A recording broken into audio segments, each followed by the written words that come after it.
During our family reunion, an unexpected call came through on my husband's phone. As it rang on speaker, a voice softly said, "I can't stop thinking about you." Without hesitation, I picked up the phone and smiled. "Why don't you come over?" I suggested. "It's the perfect time. I was just about to share some exciting news with everyone. I found your messages and I've already contacted a lawyer." The room froze. I never meant to look at Robert's phone that night. 5 years of marriage had built a foundation of trust between us. Or so I believed. The steam from his shower still fogged the bathroom mirror as I folded laundry on our bed, the mundane rhythm of domestic life playing out like any other Tuesday. Then his phone lit up on the nightstand, a single notification cutting through the dimness of our bedroom. "Miss the way you touched me last night. Can't wait until next week." My hands froze mid-fold on one of his button-down shirts. The preview text glowed accusingly from the lock screen. Robert had been on a business trip last night, a monthly occurrence with his real estate development firm. I set down the shirt with deliberate care, as if the fabric had suddenly become fragile. Before we continue with Sarah's journey, I want to pause for a moment. If you've ever felt that gnawing suspicion something wasn't right, or admired someone who found strength after betrayal, this story will resonate deeply. Please consider subscribing. It's completely free and connects you with others who appreciate these raw tales of reclaiming personal power. Now let's dive in. I picked up his phone, telling myself there must be some explanation. Some work colleague making an inappropriate joke. A text meant for someone else. Anything but what my instincts were screaming at me. The message disappeared as the screen timed out, and I placed the phone back exactly as I'd found it, my heartbeat thundering in my ears. When Robert emerged from the bathroom, towel wrapped around his waist, I kept folding clothes with mechanical precision. He noticed nothing unusual as he checked his phone, his face briefly illuminated by the screen's glow. I watched from the corner of my eye as his expression softened into a small smile before he typed a quick response. That smile, I'd thought it belonged only to me.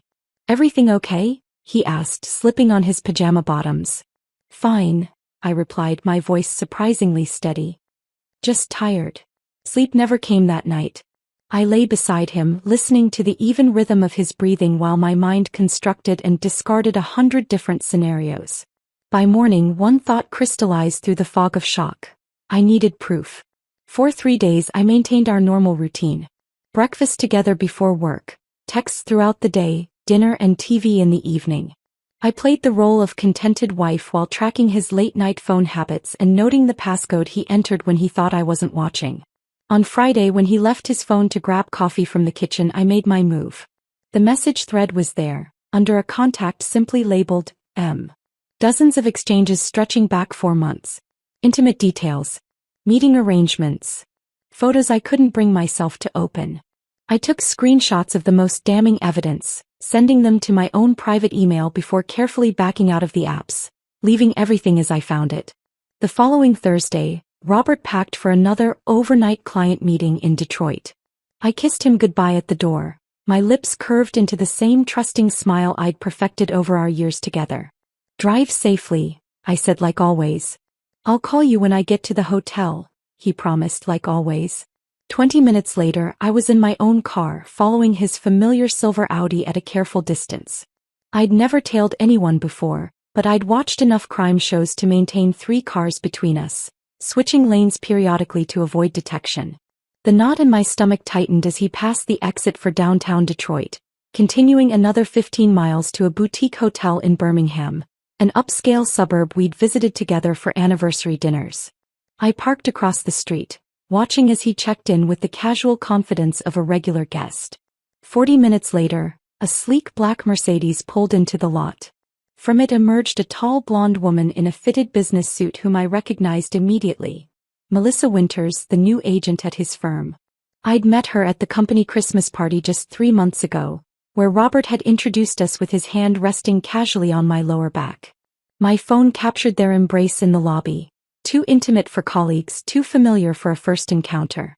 Something inside me cracked as they walked toward the elevator, his hand finding the small of her back in the exact same way it had once guided me.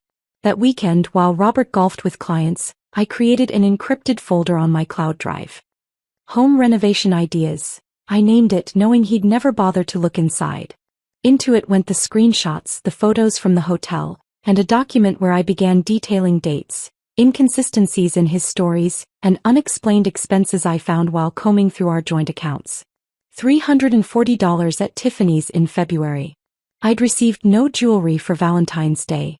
$180 at Giovanni's Ristorante, an intimate Italian place, on a night he claimed to be at a business dinner at the steakhouse downtown. 3 separate gas receipts from stations along the route to Birmingham when he should have been in Detroit. Each new piece of evidence was another fracture in the image of our perfect marriage. The beautiful home in the suburbs, the plans for children next year, the vacations we'd meticulously saved for. I'd built my entire identity around being Robert's wife, and now that foundation was crumbling beneath my feet. On our 5th wedding anniversary, while we drank champagne at the restaurant where he'd proposed, I made my decision. The waiter had just brought our dessert, chocolate soufflé with 2 spoons, when Robert's phone buzzed.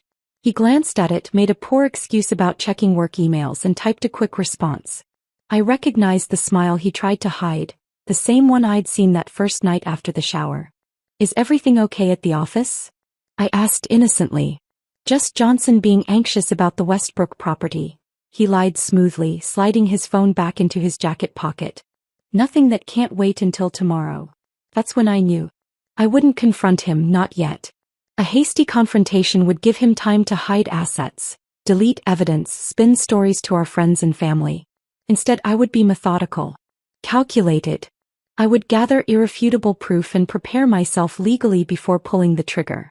The perfect opportunity would present itself. And when it did, I would be ready. The morning after our anniversary dinner, I called in sick to my job at the elementary school for the first time in 3 years. As a 5th grade teacher, I prided myself on my reliability. My students needed consistency. But today, I needed answers more than my students needed their spelling lesson. I waited until Robert backed his Audi out of the driveway, his travel mug of coffee in hand and his goodbye kiss still cool against my cheek. Then I began my real work. Our home office had always been Robert's domain. Though we shared the space technically, his large mahogany desk dominated the room, while my small writing table sat in the corner. A fitting metaphor for our marriage, I now realized. His desk drawers weren't locked. Why would they be? Trust had never been questioned between us. The first 2 drawers contained ordinary office supplies, folders of home maintenance records and our tax returns. The bottom drawer stuck slightly, requiring an extra tug.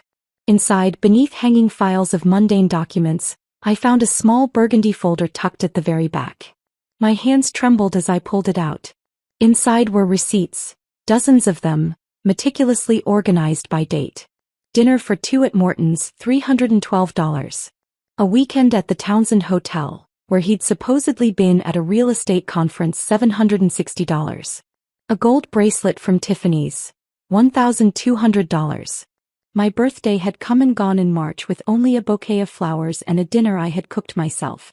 Each receipt was like a photograph, a snapshot of his other life that existed parallel to ours. I spread them across the desk, arranging them chronologically, and a clear pattern emerged. Every 3rd Thursday, sometimes extending to Friday morning. Occasionally a Tuesday evening. Always the same hotel. Usually the same restaurant. My next stop was our bank website. I'd always managed our household accounts, so I knew all the passwords. While I'd noticed the charges before, I'd never scrutinized each transaction, trusting Robert's explanations of client dinners and professional development seminars. Now I downloaded 6 months of credit card statements, highlighting every charge that aligned with his pattern of deception. The office felt too small suddenly, the walls closing in with each new discovery. I moved to the dining room table, spreading out my growing collection of evidence. The organizational skills that made me an effective teacher now served a different purpose as I created a detailed spreadsheet of dates, times, locations, and amounts. By noon, I had charted 8 months of consistent meetings, their relationship beginning shortly after Melissa joined his firm. And still I needed more. I needed to hear it for myself. That evening, I suggested we clean out the spare bedroom to prepare it for future plans. Robert didn't question my sudden nesting instinct. We'd been talking about starting a family for months. Together, we rearranged furniture, bringing in a desk from the basement to create a temporary workspace. "I might grade papers in here sometimes," I explained. The light is better. The truth. The spare room shared a wall with our bedroom. And that night, after installing a voice recording app on my phone, I left it hidden between books on the new desk before joining Robert for our evening routine. I'm going to sleep in the guest room tonight, I told him. I've got that slight headache again and I don't want to disturb you if I can't sleep. His concern seemed genuine as he brought me pain relievers and a glass of water. Once alone, I waited, listening to the familiar sounds of our home settling for the night. Around 11:30 I heard it, the low murmur of Robert's voice through the wall. The recording caught everything. His whispered endearments. Plans for their next meeting. Complaints about having to attend my cousin's wedding that weekend. I'd rather be with you, he told her, his voice tender in a way it hadn't been with me in months. Sleep eluded me as I re-listened to the recording 3 times, each word another nail in the coffin of our marriage. By morning my decision was made. This wasn't a one-time mistake. This was calculated, ongoing betrayal. I called an attorney the next day. Not our family lawyer who had handled our house purchase and wills, but Diana Moore. A name I'd heard mentioned by a colleague who'd gone through a brutal divorce last year. Diana's office was nothing like I'd imagined. Instead of dark wood and leather, her space was filled with plants and natural light. The woman herself, with her silver-streaked bob and bright blue reading glasses perched on her nose, projected calm competence rather than aggressive litigation. "Tell me everything," she said after introductions, "and don't leave anything out. The surprises hurt most in court." For an hour, I laid out my discoveries while she took notes on a yellow legal pad. She asked pointed questions about our finances, property, and the evidence I'd collected. "Michigan is a no-fault divorce state," Diana explained when I finished, "but that doesn't mean evidence of infidelity is irrelevant. It can influence property division, especially if he's spent substantial marital assets on this relationship." She handed me a folder with information about divorce proceedings and a checklist of documents to gather. "Start securing copies of all financial records, investment accounts, retirement funds, property deeds, insurance policies. Establish your own bank account if you don't have one. And Sarah," she added, sliding her business card across the desk, "don't tip your hand too early. The element of surprise is sometimes our best advantage." I nodded, feeling more in control than I had in weeks. "How much more evidence do I need?" Diana leaned back in her chair, studying me over her glasses. "You've got a solid start. But if possible, I'd like photographs placing them together, additional recordings establishing the relationship's nature, and documentation of any major purchases he's made for her. The more comprehensive our evidence, the stronger our position for negotiation." As I drove home, Diana's words echoed in my mind. I wasn't just gathering evidence anymore. I was building a case.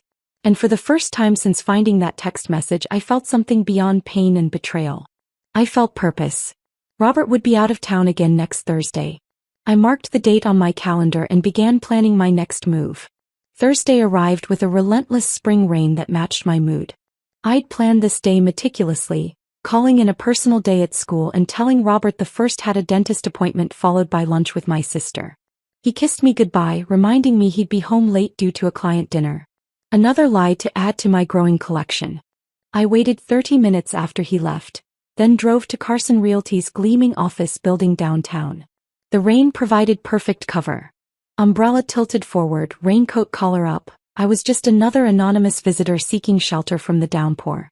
The reception area buzzed with morning activity as agents filtered in, shaking off umbrellas and clutching coffee cups. "I'm looking for Melissa Winters," I told the receptionist, my voice steady despite my pounding heart. "I'm interested in listing my property. Ms. Winters is in a morning meeting. Would you like to leave your information?" "Actually, I'll wait," I replied, settling into a chair with a clear view of the office floor. Through the glass partitions I could see Robert in the conference room standing at a whiteboard. The quarterly sales meeting, he'd mentioned it last week. 20 minutes later the meeting broke up. Agents spilled out into the main floor, Robert among them, laughing with a tall blonde woman. Melissa Winters. I'd seen her at the hotel and at last year's Christmas party, but now I studied her with new eyes. Designer suit, perfect manicure, wedding ring conspicuously absent. She touched Robert's arm as they talked, the gesture casual but intimate. Too intimate. I slipped out before either could spot me, my reconnaissance mission complete. Back in my car, I pulled up the company website on my phone, navigating to the Our Team page. Melissa's professional biography revealed she joined the firm 18 months ago after relocating from Chicago. 18 months. The timeline matched perfectly with when Robert's behavior had begun to change. At home, I opened our wedding album, a beautiful leather-bound book I hadn't looked at in months. I flipped through reception photos, scanning faces in the background, looking for someone I'd missed before. And there she was, in a group shot at table 7. Melissa Winters, 5 years younger with darker hair but unmistakably her, smiling next to Robert's college roommate Tom. She'd been at our wedding, witnessed our vows, eaten our food, then systematically worked to dismantle everything those vows represented. The betrayal twisted deeper, more personal than I'd imagined. This wasn't just about sex or emotional connection. This was about someone who had observed our happiness and deliberately targeted it. Or had Robert been the instigator? The sick feeling in my stomach intensified as questions multiplied without answers. I needed more information. Tom might know something. He and Robert still played basketball monthly. I scrolled through my contacts and composed a carefully casual text. Hi Tom. Putting together a surprise for Robert's birthday. Didn't you bring a friend to our wedding? Melissa something? Does she still live in the area? His reply came an hour later. Melissa Winters? Yeah, she's actually working with Rob now. Small world, right? They've gotten pretty close. She still asks about Rob whenever I see her. The words, pretty close, stared back at me from the screen. How many people knew? How many friends had chosen loyalty to Robert over basic human decency? I turned to technology next, logging into our family cloud account to search for any digital breadcrumbs. Robert wasn't particularly tech-savvy. He often needed my help syncing devices or backing up photos. This carelessness became my advantage. In a subfolder labeled Work Conference San Diego, I found them. Photos never meant for my eyes. Robert and Melissa on a beach at sunset. Intimate dinner photos with wine glasses raised in toast. A selfie of them kissing on a hotel balcony with the ocean behind them. The timestamp, 3 months ago during his supposed regional sales conference. The background showed clearly the Coronado Beach Resort. Definitely not the downtown Marriott where the conference had been held. I forwarded the evidence to my secure email, hands shaking with a mixture of vindication and devastation. Each discovery was both a victory for my case and another wound to my heart. The next day I ran into Jessica, another agent from Carson Realty, at the grocery store. We'd been friendly at company events, though not close. I mentioned casually that I'd been thinking of stopping by the office to surprise Robert for lunch. Oh, Fridays are his off-site days with Melissa, she said absently, examining avocados. They usually work from that coffee shop on Maple. Her expression shifted as she realized what she'd revealed. I mean, they have client meetings. How long has that been their routine? I asked, my voice betraying nothing. Jessica looked uncomfortable. Maybe ask Robert? I don't want to get in the middle. Of course, I smiled reassuringly. Just curious about his schedule. That evening I received a text from Jessica. I'm sorry about earlier. It felt wrong not to say something. Everyone at the office knows about them. It's been going on for at least a year. Robert claimed you two had an understanding. I should have said something sooner. An understanding. The audacity of his lie stunned me. He'd not only betrayed me but had created a narrative that made me complicit in my own humiliation. Back at my laptop, I created a new document in my evidence folder. Timeline of betrayal. Meticulously, I plotted every date, location, witness account, and piece of evidence. 18 months of deception laid out in cold, hard facts. The pattern was unmistakable. What had begun as occasional meetings had evolved into regular rendezvous, growing bolder and more frequent. Diana had advised collecting comprehensive evidence, and now I had it. Financial records, photographs, witness statements, and a detailed timeline spanning a year and a half of my marriage. The case was solid. Yet something made me hesitate before calling her. The final piece was still missing. The perfect moment to reveal what I knew, a moment that would leave no room for Robert's excuses or manipulation.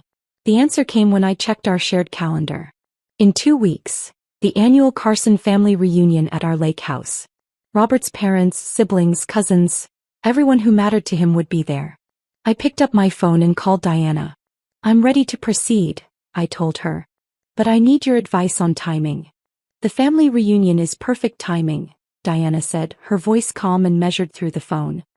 But are you absolutely certain you want to do it so publicly? I stood at our kitchen window, looking out at the lake that had sold us on this house 3 years ago. The water rippled in the afternoon sunlight, deceptively peaceful. Yes, I answered without hesitation. He humiliated me in front of his entire office. Let him face the consequences in front of his family. After hanging up, I opened my laptop and drafted an email to Robert's mother, Eleanor. The annual Carson family reunion had rotated between homes for generations. This year had been scheduled at Robert's brother's place in Grand Rapids, but with a new baby and recent renovation delays, he was struggling to host. We'd be happy to host at the lake house, I wrote, infusing the message with my usual warmth. The weather should be perfect, and we haven't had everyone over since we finished the deck expansion. Eleanor's enthusiastic acceptance arrived within the hour, along with offers to help coordinate. Robert was thrilled when I told him that evening, kissing my cheek and calling me the perfect wife. I smiled and leaned into his embrace, wondering if he could feel how rigid my body had become at his touch. The next 2 weeks became an exercise in strategic planning and emotional compartmentalization. By day, I was the devoted wife preparing to welcome her extended family, ordering supplies, planning menus, coordinating sleeping arrangements for out-of-town guests. By night, I methodically prepared for the aftermath of what I would do. I visited our bank on a quiet Tuesday morning, requesting access to our safe deposit box. Inside, I added my grandmother's jewelry and the deed to the small cabin in northern Michigan that I'd inherited before our marriage. Then I opened a new box in my name only, securing copies of our financial records, my evidence folder, and a set of house and car keys. That same afternoon, I opened a separate checking account at a different bank, transferring a modest amount from my personal savings. Enough to cover immediate expenses after the explosion, but not so much that Robert could claim financial impropriety. Just organizing my classroom supply fund, I explained when he questioned the bank statement. He accepted the explanation without further inquiry, his attention already drifting to his phone where Melissa had undoubtedly texted. The guest list required careful consideration. Eleanor and William, Robert's parents, were non-negotiable.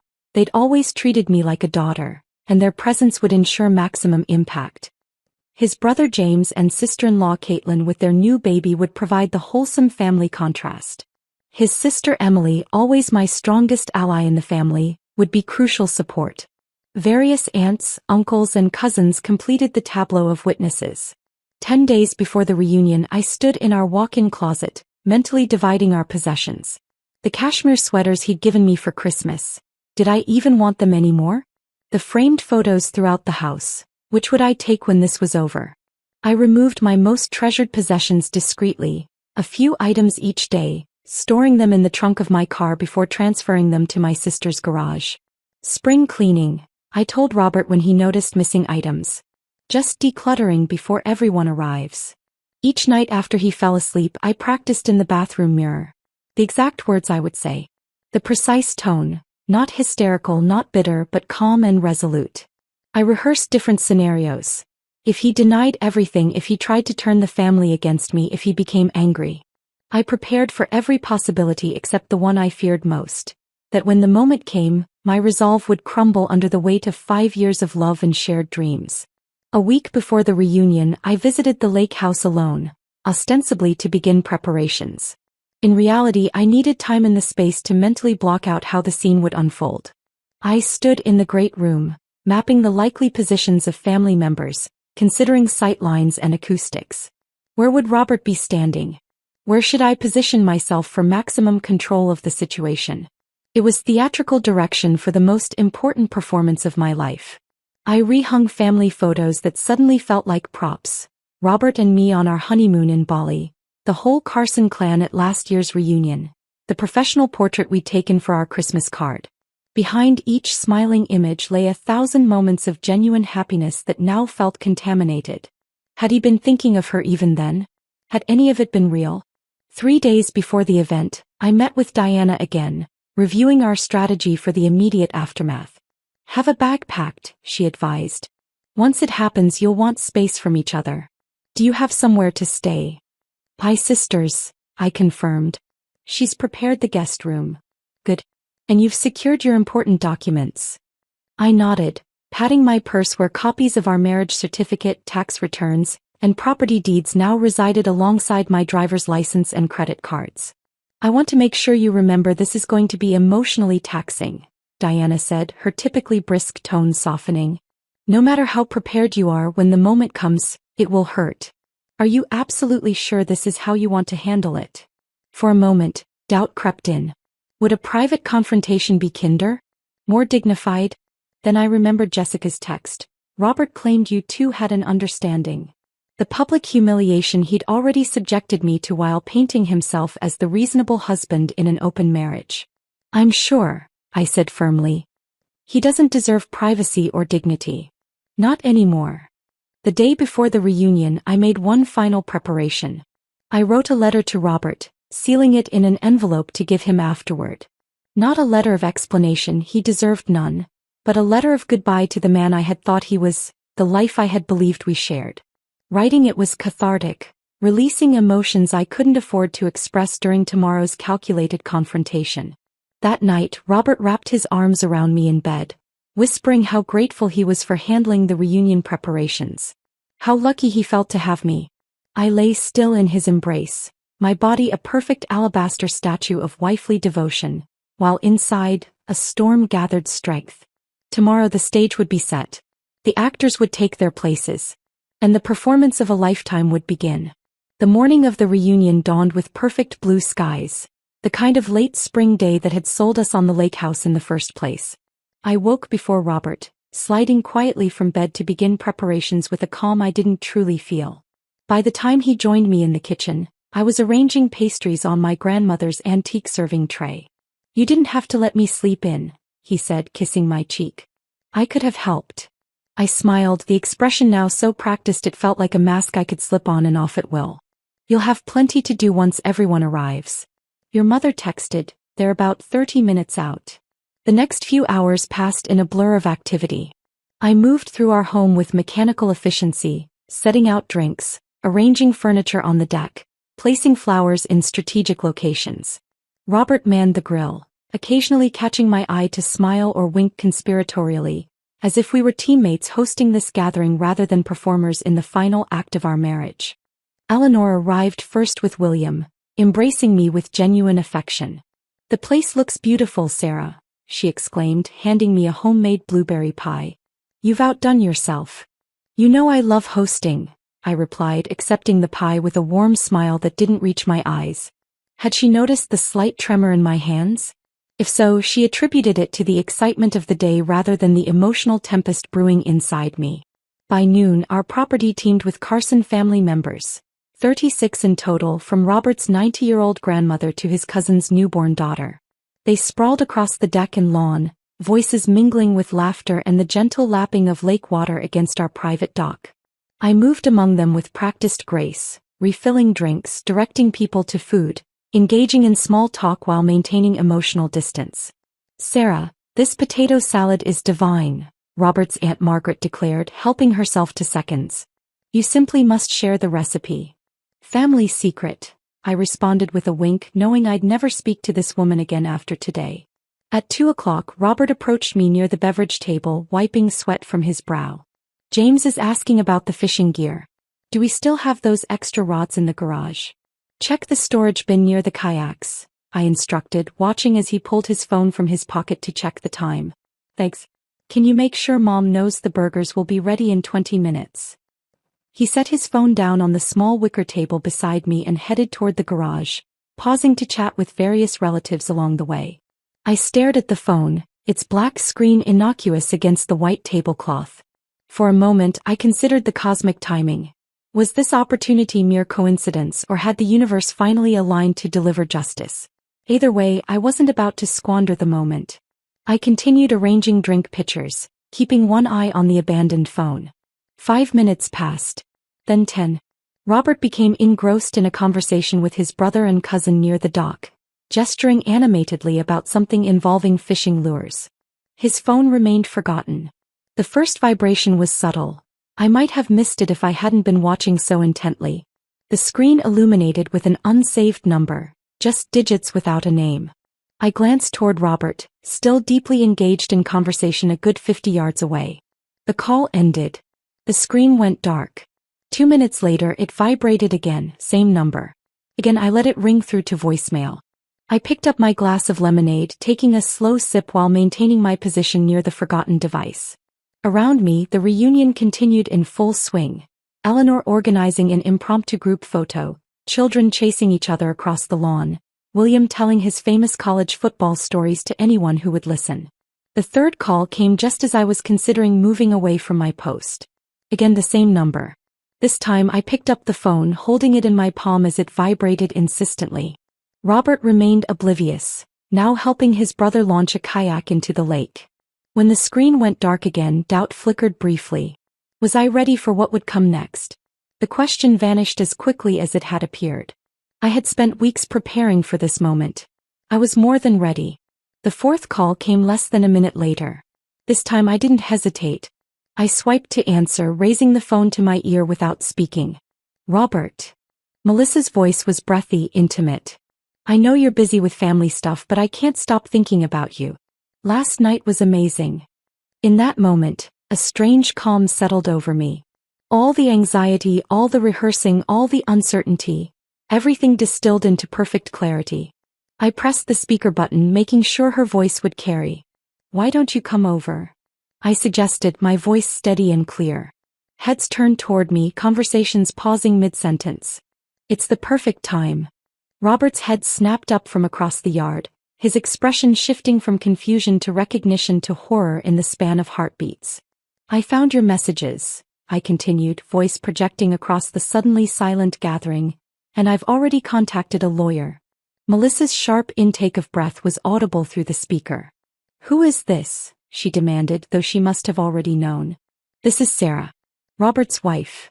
I emphasized the last word, watching as Robert abandoned the kayak and began moving rapidly toward me. We're having our family reunion today. Everyone's here, his parents, siblings, cousins, and now they all know about you too. Oh my God, Melissa whispered. Sarah, Save it, I interrupted.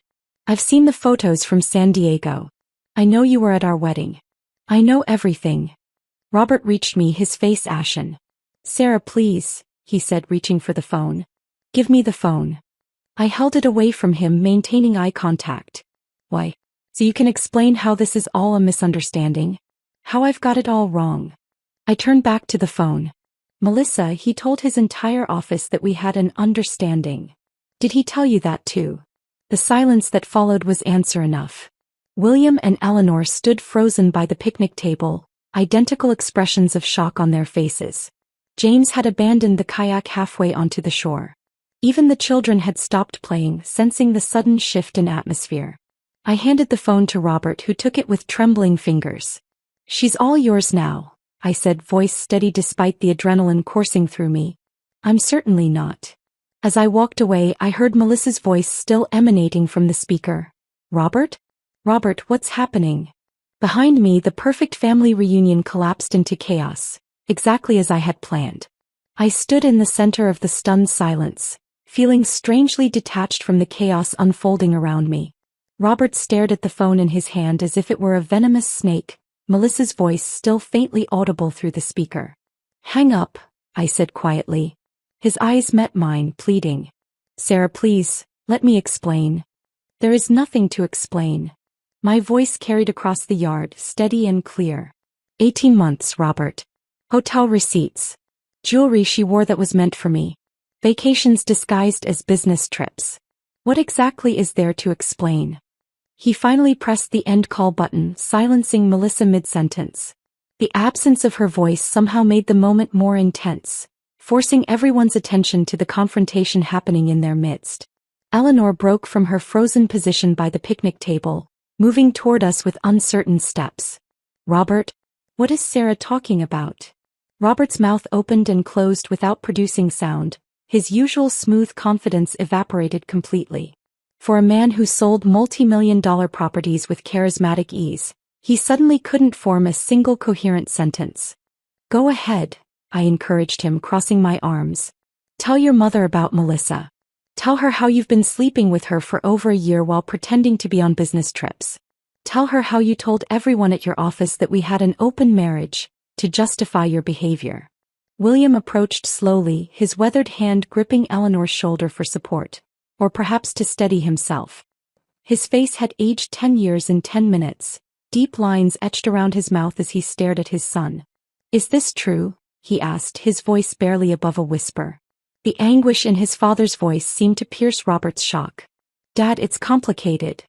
It's a yes or no question, William interrupted, something I'd never heard him do before. Have you been unfaithful to Sarah? Robert looked around wildly, taking in the ring of shocked faces. His brother James, sister-in-law Caitlin holding their baby, cousins and aunts and uncles all staring in disbelief. He was searching for an ally, an escape route, finding none. Yes, he finally admitted, the word hanging in the air like a gunshot. But it's not what you think. Things between Sarah and me haven't been right for a long time. That's news to me, I cut in. But then I'm not the one who's been living a double life. Eleanor's hand flew to her mouth, a small wounded sound escaping her. She had always been proud of her close relationship with me, often bragging to friends about how lucky her son was to have found such a perfect match. Now her illusions were shattering alongside mine. I trusted you, she said to Robert, tears welling in her eyes. We all did. Robert reached for her hand. Mom, please. She stepped back, avoiding his touch. The rejection was small but devastating. In 20 seconds he'd lost not just a wife but a mother's unconditional approval. His sister Emily pushed through the crowd, placing herself between Robert and me. How dare you, she hissed at her brother. After everything Sarah has done for this family? His cousin Tyler snorted from near the grill. Always thought you were too slick for your own good, Rob. Guess we know where all those client dinners really went. The murmurs grew louder, a rising tide of judgment and disappointment washing through the gathered family. Robert stood alone in the center, isolation forming around him like a physical barrier. Everyone please, he finally said, raising his voice. This is between Sarah and me. It's a private matter. Is it? I challenged. When you made it public to your entire office. When you humiliated me behind my back. When you brought Melissa to our wedding. That last revelation sent another wave of shocked whispers through the gathering. Robert looked genuinely surprised. What are you talking about? Table 7, I said coldly. Check the wedding album. She was Tom's +1. She sat 15 feet away from us while we exchanged vows. Something cracked in William then. He slammed his palm against the picnic table with unexpected force, causing plates to jump and glasses to topple. Enough, he shouted, his face flushed with anger. You bring another woman to your own wedding, and then you sleep with her behind your wife's back? Who raised you to behave this way? Because it certainly wasn't your mother and me. Robert flinched as if physically struck. In his entire life I had never seen his father raise his voice to him. William had always been Robert's greatest champion, defending his every decision, celebrating his every success. That unwavering support had evaporated in an instant. Dad, he began. Don't dad me, William cut him off. Your grandfather built this family on integrity. On keeping your word. On honoring your commitments. His voice broke slightly. He would be ashamed to see what you've done. Eleanor began to cry openly now, supported by Robert's Aunt Patricia. James approached his brother, speaking low enough that only those nearby could hear. How could you do this to her? To all of us. I watched the family close ranks, not around Robert as they always had before but around me. Emily's arm slipped around my waist. Caitlin approached with the baby, offering silent support with her presence. Even Tyler's wife Jessica, whom I'd only met twice before, moved to stand beside me. Robert looked around at the wall of disapproval surrounding him, realization dawning that he had miscalculated severely. His careful compartmentalization of his two lives had collapsed completely, leaving him exposed and alone. Sarah, he said, his voice catching. Can we please talk privately? Please. I shook my head slowly. I've given you 5 years of privacy, Robert. I think we're beyond that now. I reached into my pocket and pulled out a folded document. This is the name and number of my attorney. She's expecting your call. His hand trembled as he took the paper, reality finally sinking in. You're really doing this. You did this. I corrected him. I'm just ending it. The finality in my voice seemed to ripple through the gathering. Whatever they had expected from this family reunion, laughter, reminiscing, strengthening bonds, this public implosion of a marriage many had considered ideal had permanently altered the Carson family dynamic.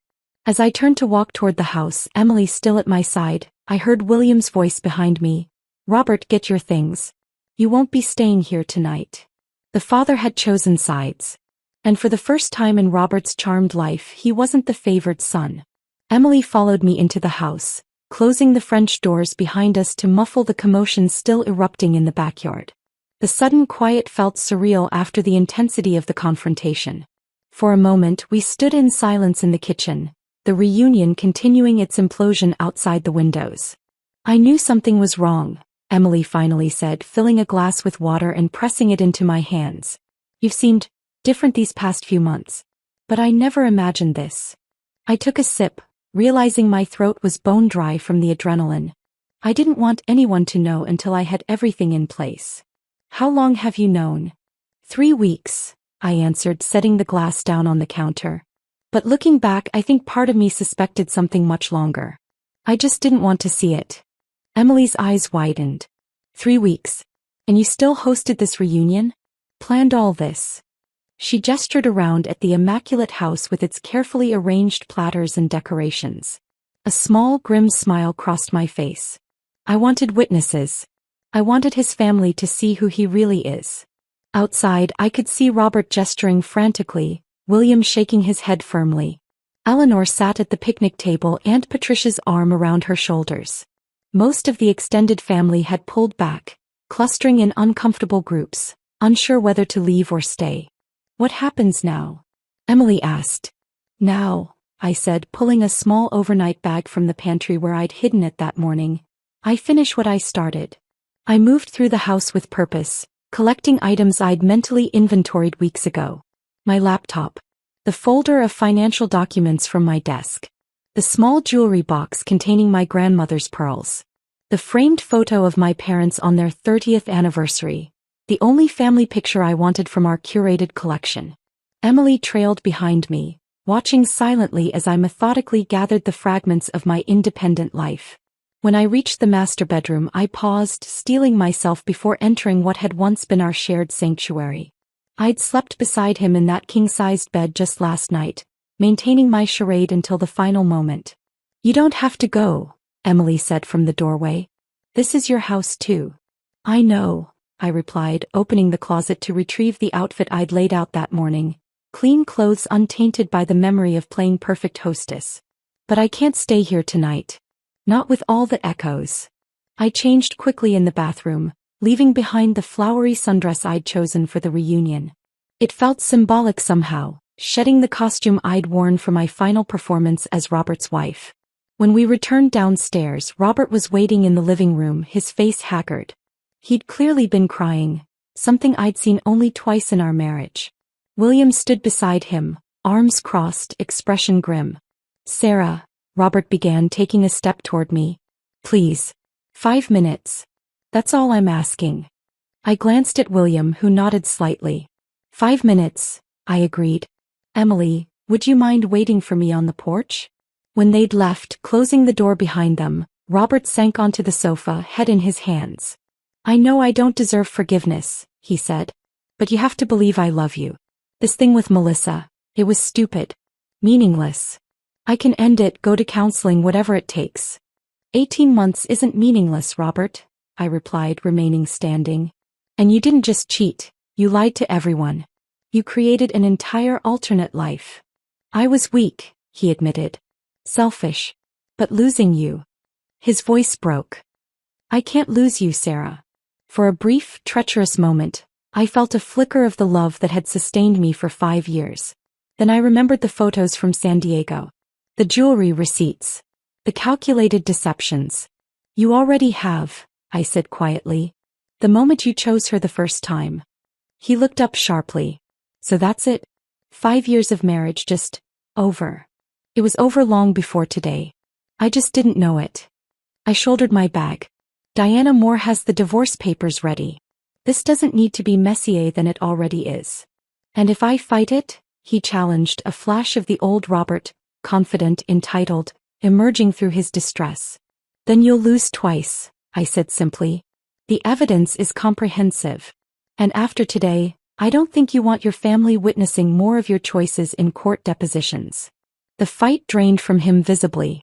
What about the house? Our accounts. Talk to your lawyer, I replied. Mine is very clear on what I'm entitled to. As I turned to leave, he called after me, Where will you go? That's no longer your concern. I paused at the door. Your father says you should pack whatever you need for a few days. After that, we can arrange times for you to collect the rest when I'm not here. Outside, the reunion had largely dissolved. Most of the extended family had made awkward departures, leaving only the immediate family members. Emily waited on the porch swing, my car keys already in her hand. Dad's taking Robert to a hotel, she explained. Mom's staying with Aunt Patricia tonight. I nodded, suddenly exhausted as the adrenaline ebbed. Thank you for standing by me today. You're still my sister, she said firmly, regardless of what happens with him. Eleanor approached slowly from the garden, her eyes red-rimmed but her posture resolute. I braced myself for recrimination. Many mothers would instinctively defend their sons regardless of the circumstances. Instead, she embraced me tightly. I am so sorry, she whispered against my hair. So deeply sorry for what he's done to you. Her unconditional support cracked something in my carefully maintained composure. For the first time since discovering Robert's betrayal, I allowed myself to truly cry, releasing weeks of calculated restraint in her arms. When we finally separated, she cupped my face gently. Whatever happens next, you will always be family to us. Remember that. As Emily drove me to her house, I made 3 phone calls. First to Diana, confirming the day's events and next steps. Then to the locksmith I'd researched, scheduling an appointment for the following morning. Finally to my school principal, requesting an additional personal day. With each call, another piece of my independent life clicked into place.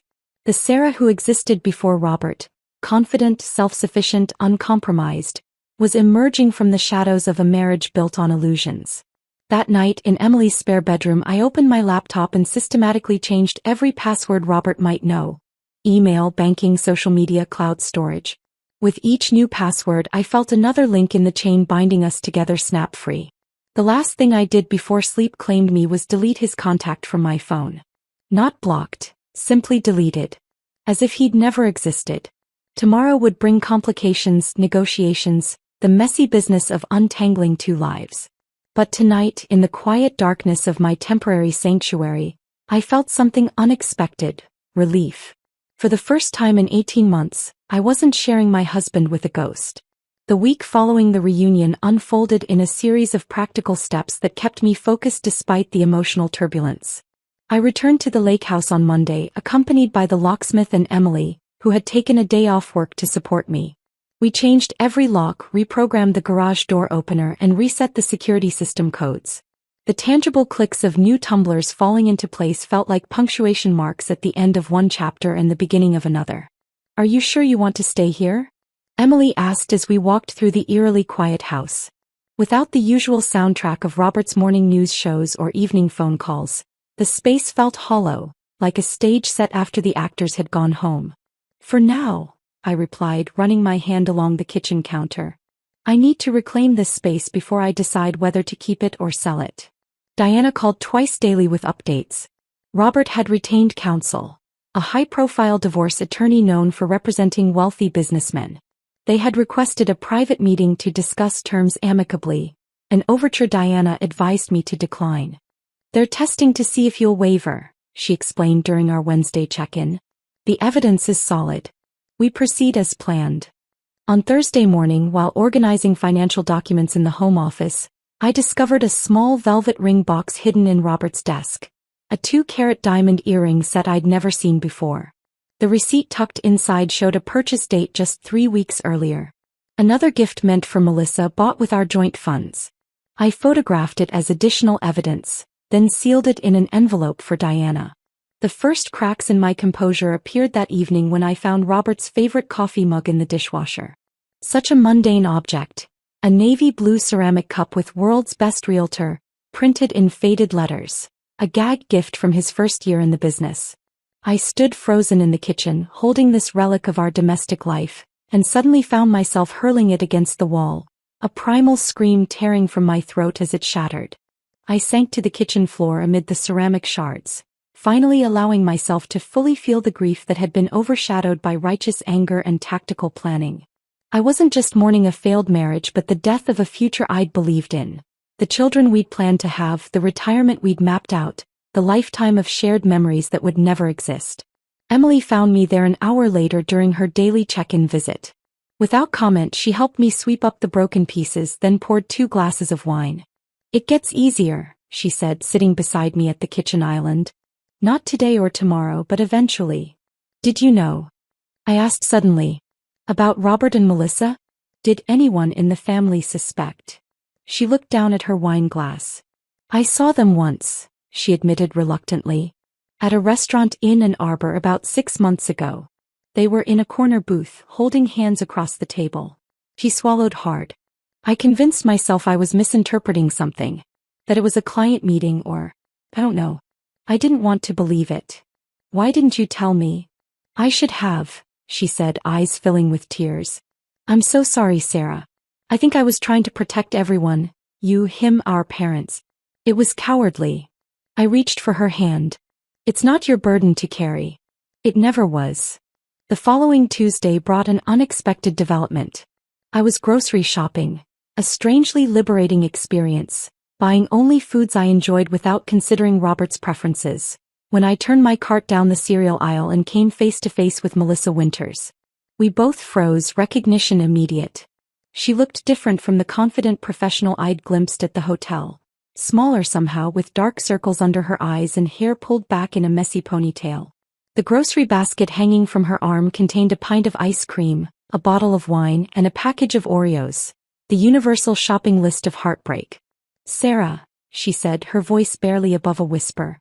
My carefully constructed composure threatened to crack. Here was the woman who had systematically dismantled my marriage, standing in the cereal aisle of my regular grocery store as if she belonged in my world. "You should shop elsewhere," I said coldly, turning my cart to leave. "Wait," she called after me. "Please. 5 minutes." Every instinct screamed to keep walking, to deny her the closure of explanation or apology. But a small, persistent voice reminded me that understanding her perspective might help exorcise the questions that still haunted my sleepless nights. "For minutes," I conceded, wheeling my cart to a quieter corner near the pharmacy. "I ended it," she began without preamble. "After the call. After what happened at your reunion." "Congratulations on finally developing a conscience," I replied, the bitterness in my voice surprising even me. She flinched but continued. "I deserved that. I deserve worse." She set her basket on the floor, hands trembling slightly. "He told me you were separated. Living together for appearances but essentially divorced. And you believed that?" I challenged. "Despite seeing our wedding photos on his desk? Despite the fact that I attended every company function as his wife?" "I wanted to believe it," she admitted, gaze dropping to the floor. "By the time I realized the truth, I was already..." She trailed off. "In love with him," I finished flatly. "How convenient for your conscience." "Not anymore," she said quietly. "The man I thought I knew doesn't exist. The way he tried to manipulate everyone after your confrontation." She shook her head. "It was like watching a mask slip, revealing someone I didn't recognize." An uncomfortable silence stretched between us, 2 women damaged by the same man in different ways. "Did you know I was at your wedding?" she finally asked. "I found the photos," I confirmed. "Table 7. You came with Tom." She nodded slowly. "I barely knew Robert then. We met briefly at the rehearsal dinner. I never imagined." She looked up, meeting my eyes directly. "I'm not asking for forgiveness. I just wanted you to know that he's lost everything now.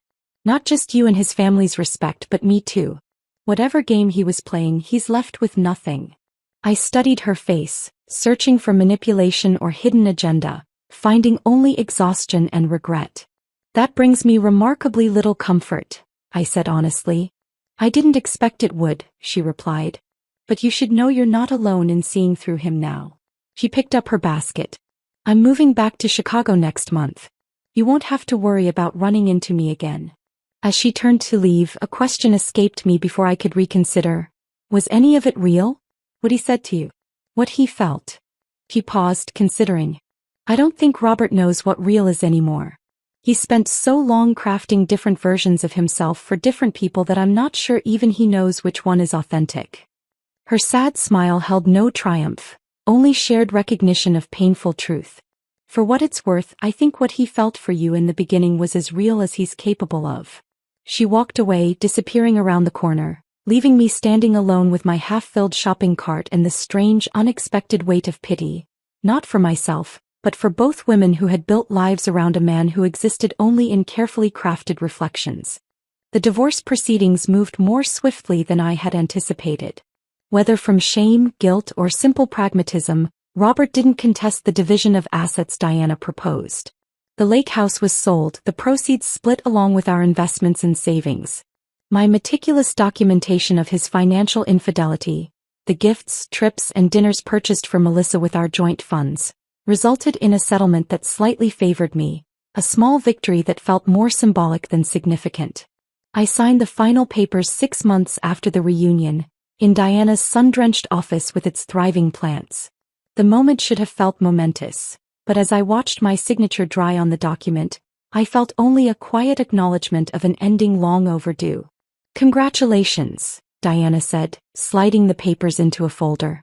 "You're officially divorced." "Thank you," I replied, surprising myself with a genuine smile. "For everything." "What's next for you?" she asked, removing her reading glasses.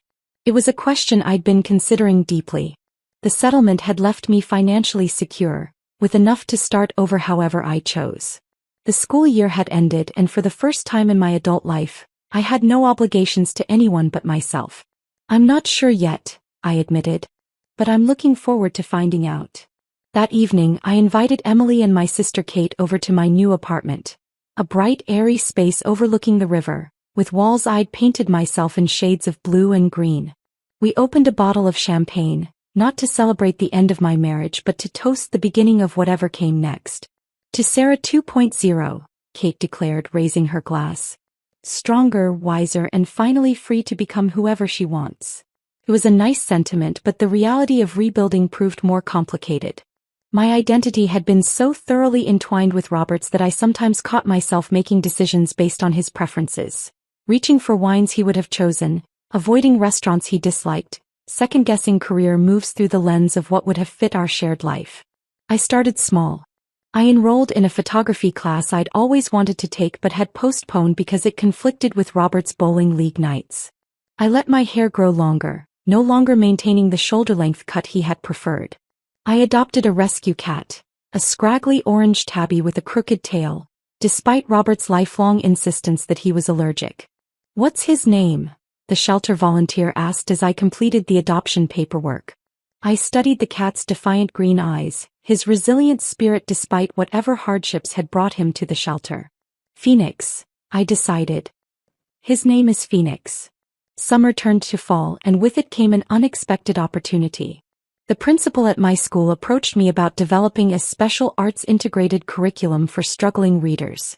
A project that would combine my teaching experience with my newfound passion for photography and visual storytelling. "It would mean reducing your classroom hours," she explained. "More administrative work, curriculum development. But I think you'd be perfect for it." Before Robert, I would have jumped at the chance. During our marriage, I had downplayed my career ambitions, focusing instead on creating the perfect home environment to support his success. Now I said yes without hesitation. The project consumed my fall and winter in the best possible way. I worked long hours, collaborating with art teachers and literacy specialists, developing a program that used visual narrative to engage students who struggled with traditional text. When we launched a pilot class in January, watching disengaged students suddenly find their voices through photography and storytelling felt like witnessing small miracles daily. Eleanor called regularly, our relationship evolving from in-law cordiality to genuine friendship. William sent thoughtful birthday and Christmas gifts. Emily remained my strongest ally, Sunday brunches at her house becoming a cherished ritual. Robert's family had chosen to keep me in their lives, A decision that both touched and occasionally complicated my healing process. Have you heard from him? Eleanor asked carefully during one of our monthly phone calls, nearly 10 months after the divorce.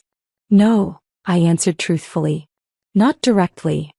Through mutual connections, I knew the broad outlines of his life. He had moved to Chicago, presumably following Melissa, though whether they had reconciled remained unclear. His career continued successfully. Betrayal, it seemed, was no impediment to selling luxury real estate. It's probably better that way, Eleanor acknowledged. But I want you to know that whatever happens with Robert, you'll always be family to us. As the 1-year anniversary of the reunion approached, I found myself surprisingly calm.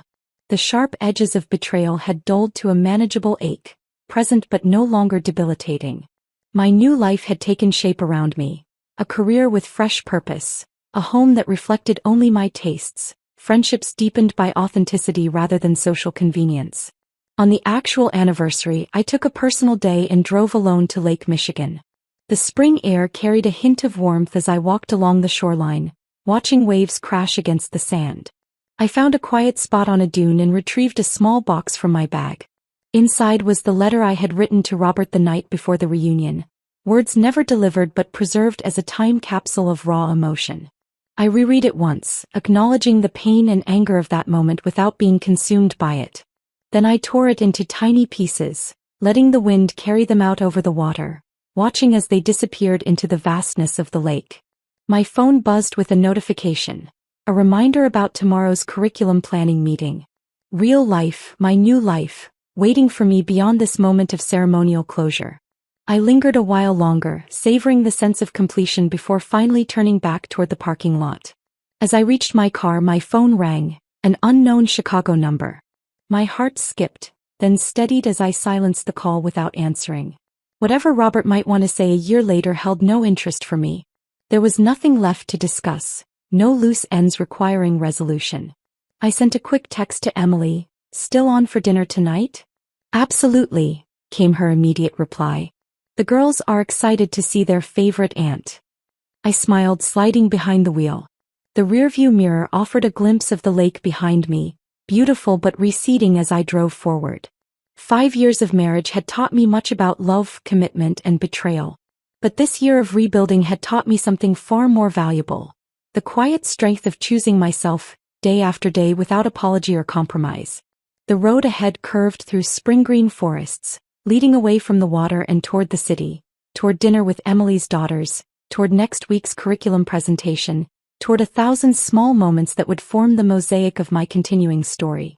Whatever chapter came next would be written entirely in my own hand, shaped by my own choices, independent of the shadow Robert had once cast across my life. I turned up the radio, opened the windows to the spring air and drove on, not toward any specific destination but simply forward.